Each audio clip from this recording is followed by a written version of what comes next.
नमस्कार, आप देख रहे हैं कच्चा चिट्ठा। मैं हूं आपके साथ प्रीति रघुनंदन। पाकिस्तान के खैबर पख्तूनख्वा में एक भीषण आग लगी। इस आग में एक पुलिस स्टेशन जलकर स्वाहा हो गया।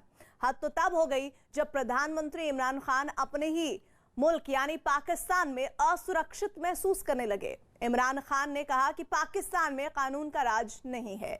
आखिर पूरी दुनिया के सामने इमरान खान ने अपने ही मुल्क की बुराई क्यों की? पाकिस्तान के खैबर पख्तूनख्वा में आग कैसे और क्यों लगी? इन तमाम सवालों के जवाब तलाशती हमारी ये रिपोर्ट देखिए।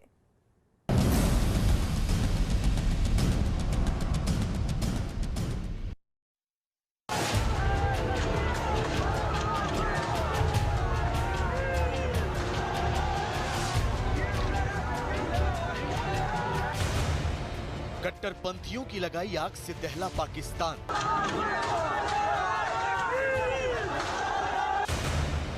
ईश निंदा पर मचे घमासान से परेशान हुए इमरान।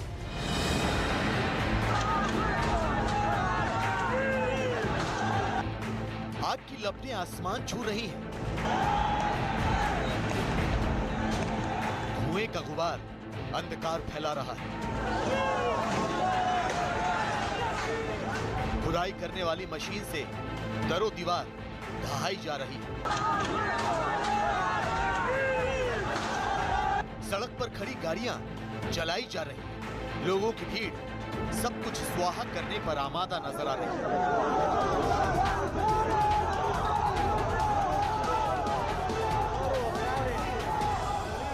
नाराए तकबीर के नारे लग रहे हैं और हाथों में मोबाइल लिए लोग दहशत पैदा करने वाली इन तस्वीरों को अपने कैमरों में कैद कर रहे हैं।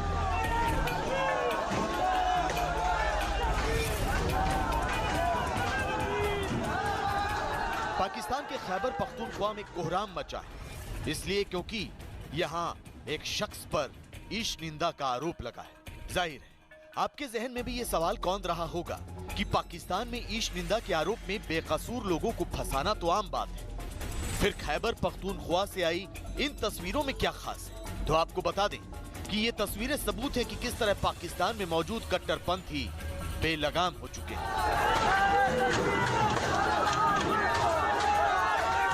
ये तस्वीरें सबूत है कि किस तरह कट्टरपंथी सरकार को खुलेआम चुनौती देने लगे। दरअसल खैबर पख्तूनख्वा की पुलिस ने ईश निंदा के आरोप में एक शख्स को गिरफ्तार किया। कट्टरपंथी मांग करने लगे कि पुलिस इस शख्स को उनके हवाले कर दे, लेकिन पुलिस ने कट्टरपंथियों की भीड़ के आगे झुकने से इनकार कर दिया। पुलिस ने कानूनी कार्रवाई करने की बात कही और भीड़ को हटने के लिए कहा, लेकिन कट्टरपंथी नहीं माने और उन्होंने पुलिस स्टेशन को चारों तरफ से घेर लिया।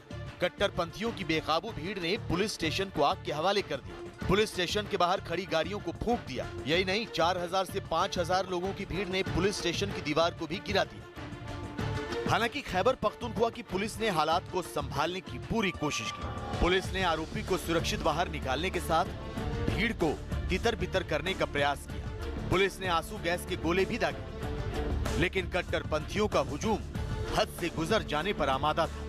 कट्टरपंथी किसी भी सूरत में ईश निंदा के आरोपी को अपने कब्जे में लेना चाहते थे। कट्टरपंथी ईश निंदा के आरोपी को अपने हाथों से सजा देना चाहते थे। तो आपको बता दें कि 1980 के दशक में सैन्य तानाशाह जनरल जियाउल हक ने पाकिस्तान में ईश निंदा कानून लागू किया। मानवाधिकार कार्यकर्ताओं का आरोप है कि ईश निंदा की आड़ में ईसाइयों, हिंदुओं और अहमदी मुसलमानों को अक्सर फंसाया जाता है।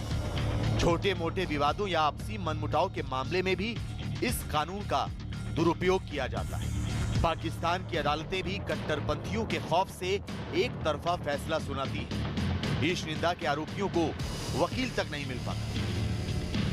See, the blasphemy laws have been used, or rather misused, to target innocent civilians, minorities, vulnerable Muslim communities, women, for all sorts of alleged crimes and misdemeanors that have very little to do with religion, let alone, suggesting anything against the Prophet, peace be upon him. So, really, we had to consider amending the law simply to remove something like a death penalty, which I argued not just through the secular constitution, but was not available even in the Quran for this particular offense. 1987 से लेकर 2017 तक पाकिस्तान में करीब 1500 लोगों पर ईश निंदा का आरोप लगा। गौर करने वाला पहलू यह है कि इनमें से 75 आरोपियों को अदालत सजा सुनाती, उससे पहले ही इन्हें मार दिया गया। ऐसे में आसानी से इस बात का अंदाजा लगाया जा सकता है कि पाकिस्तान में कानून का राज है या कट्टरपंथियों का। खुद इमरान खान की जुबान पर भी सच आ ही गया। सुनिए एक इंटरव्यू के दौरान पाकिस्तान के प्रधानमंत्री इमरान खान ने क्या कहा। You know, we haven't, if I look back why we haven't achieved our potential, it's one sentence, rule of law. We have had elite capture. So a society where a certain elite just captures the resources and deprives the majority of proper education, healthcare, justice. And so, if I had to put my finger on it, it's a lack of rule of law is the reason why we haven't achieved our potential.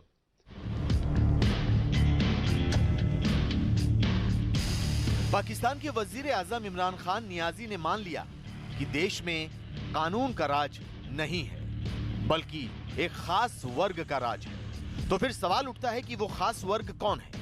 क्या इस खास वर्ग का संबंध पाकिस्तान सेना से है, बड़े बिजनेस टाइकून से है, या फिर उस सरकार से जिसके कर्ता धर्ता खुद इमरान खान है?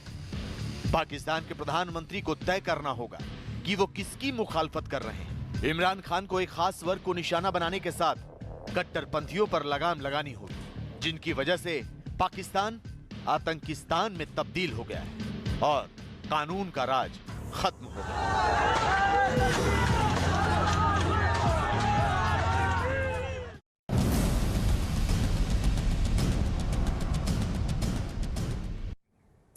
और अब बात चीन की, जिसका विस्तारवाद विनाश की दस्तक दे रहा है। जमीन की भूख को शांत करने के लिए चीन ने भारत से भिड़ने की तैयारी शुरू कर दी है। डोकलाम, गलवान और पूर्वी लद्दाख में भारत के हाथों हार का स्वाद चखने के बावजूद चीन एक बार फिर सीमा विवाद को हवा देने की कोशिश कर रहा है। एक अंग्रेजी अखबार में छपी रिपोर्ट के मुताबिक चीन ने LAC के करीब तिब्बत में अपने सैनिकों की संख्या बढ़ाने के साथ मिसाइल रेजिमेंट को भी तैनात कर दिया है। इस मिसाइल रेजिमेंट को उन इलाकों में तैनात किया गया है जिनकी भारत से संभावित युद्ध के मद्देनजर रणनीतिक अहमियत काफी ज्यादा है।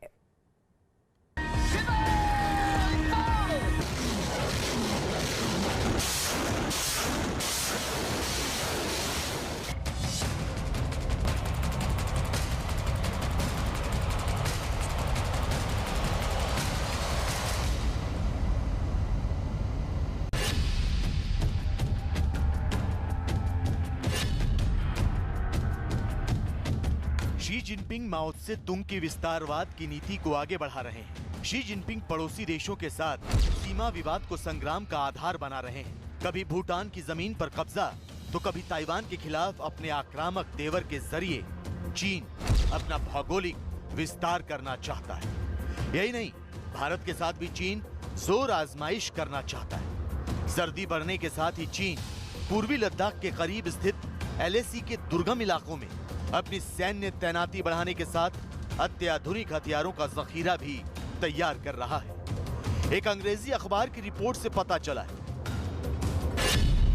कि LAC पर चीन नए निर्माण कर रहा है। सेना के रहने के लिए जगहें, सड़कें और नए हाईवे तैयार कर रहा है। चीन की सेना नई हवाई पट्टियां बना रही है। ये हवाई पट्टियां मुख्य एयरबेस काशगर, गारगुंसा और होटान से अलग है। इसके साथ ही उसने LAC के पास अपनी मिसाइल रेजिमेंट समेत भारी हथियारों की तैनाती भी की है।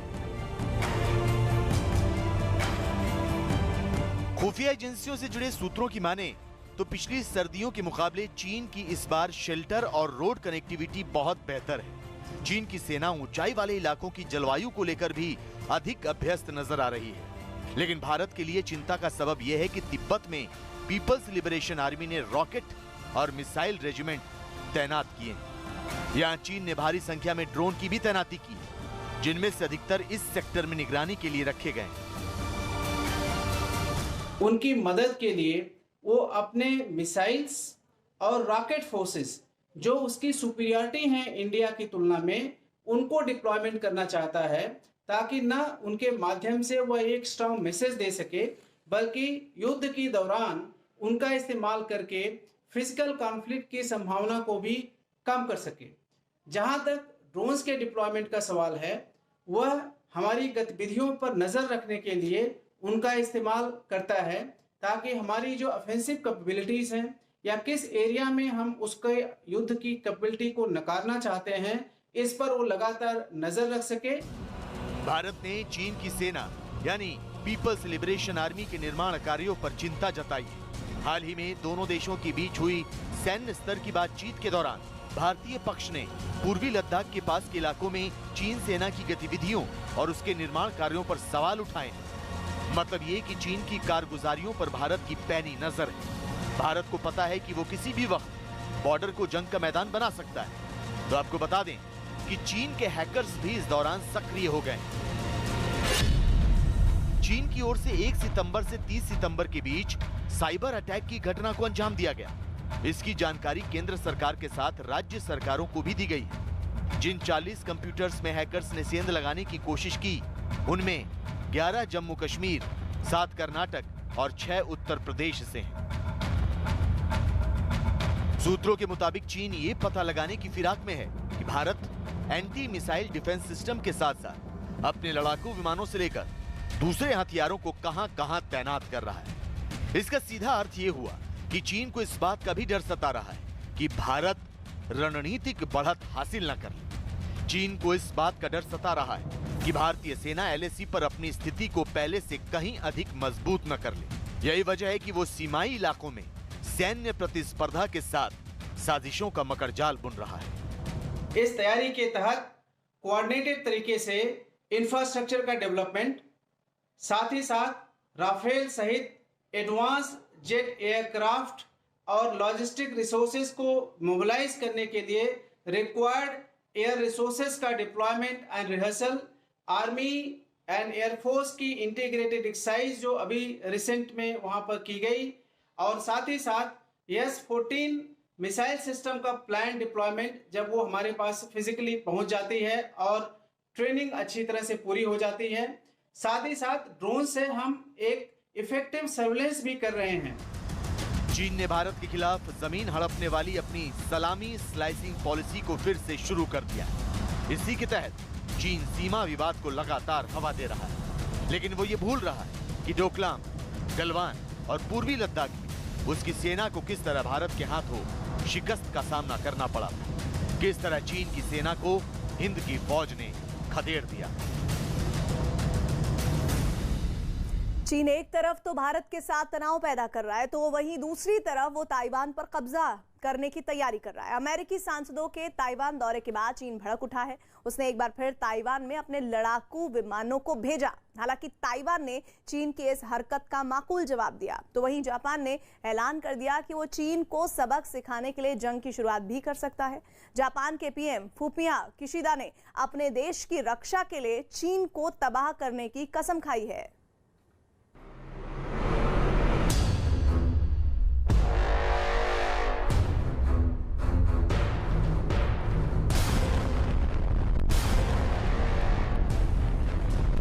चीन ने ताइवान की तरफ आंख उठाकर भी देखा तो अमेरिका ड्रैगन पर धावा बोल देगा।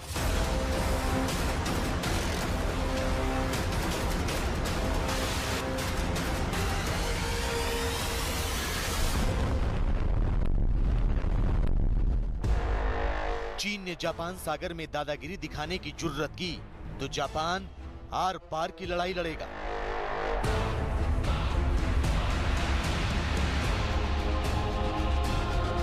एशिया से दक्षिण पूर्व एशिया तक चीन अपनी धाक जमाने और खुद को इस इलाके का शहंशाह घोषित करने के लिए एड़ी चोटी का जोर लगा रहा है। चीन यहां मौजूद छोटे देशों को धमकाने के साथ यूरोपीय देशों को भी चुनौती दे रहा है।